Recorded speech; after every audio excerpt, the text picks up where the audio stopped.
কুখ্যাত অভিনেতা তথা বিজেপি নেতা মিঠুন চক্রবর্তী এক জনসভা থেকে জনগণকে হিংসায় প্ররোচনা দিচ্ছেন। তিনি জনসভাতে কর্মীদের উদ্বুদ্ধ করার জন্য তাদেরকে মারের নিদান দিচ্ছেন। আজকে ভাবুন, মিঠুন চক্রবর্তীর যে স্ট্যাচার, আজকে কি এরকম কথা মানায়? এরকম নিচে নেমে গেলেন উনি। আজকে এত বড় অভিনেতা, আজকে সকলের প্রিয় পাত্র হয়েও তিনি আজকে বিজেপির হয়ে প্রচার করতে গিয়ে এরকম নিম্নমানের কথা বলছেন। তিনি জনগণের উদ্দেশ্যে তিনি যা যা বললেন তা তো আপনারা শুনবেনই, কিন্তু আজকে লক্ষ্মীর ভাণ্ডার থেকে আরম্ভ করে অন্যান্য যে সামাজিক স্কিমকে তিনি কটাক্ষ করলেন। যে লক্ষ্মীর ভাণ্ডারে আজকে মায়েরা বোনেরা পেয়ে তারা আজকে অত্যন্ত উপকৃত হচ্ছেন, আজকে সেই ভাণ্ডারকে আপনি এভাবে অপমান করলেন। আজকে মিঠুন চক্রবর্তী, আপনি এত নিচে নেমে গেছেন। আপনারা বাংলার সন্তান, আজকে বাংলার মায়েরা যদি কোনোভাবে উপকৃত হন তাতে আপনারা তো জেলাসি কেন? আপনার দলও তো বলেছে যে যদি তারা ক্ষমতায় আসে তাদের লক্ষ্মীর ভাণ্ডার 3000 টাকা করে দেওয়া হবে।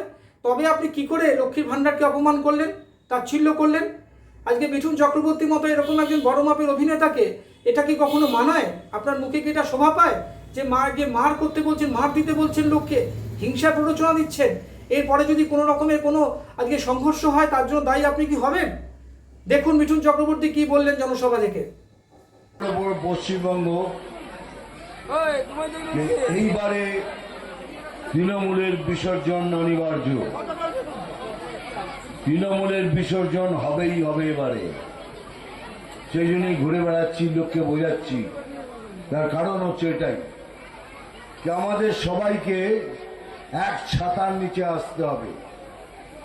যদি কারোর সাথে কোনো মনোমালিন্য থাকে, কোনো বিদ্বেষ থাকে, তাকে আপনি পছন্দ না করতে পারেন, আমি হাত জোর করে আপনাদের রিকোয়েস্ট করছি, অনুরোধ করছি যে আপনারা অ্যাটলিস্ট ইলেকশন অবধি এসব কিছু ভুলে গিয়ে এক ছাতার নিচে চলে আসুন।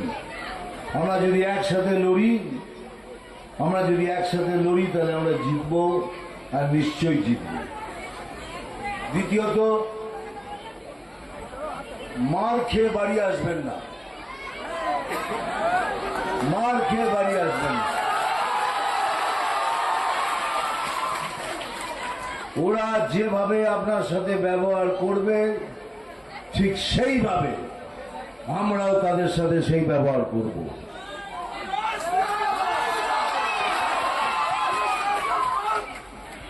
কেননা প্রতিরোধ তো হয়, প্রতিরোধ করতে গেলে ওরাও প্রতিরোধ করবে, করুক। এতদিন ধরে তো আমরাই মার খেয়ে এলাম, এবার দেবার পালা।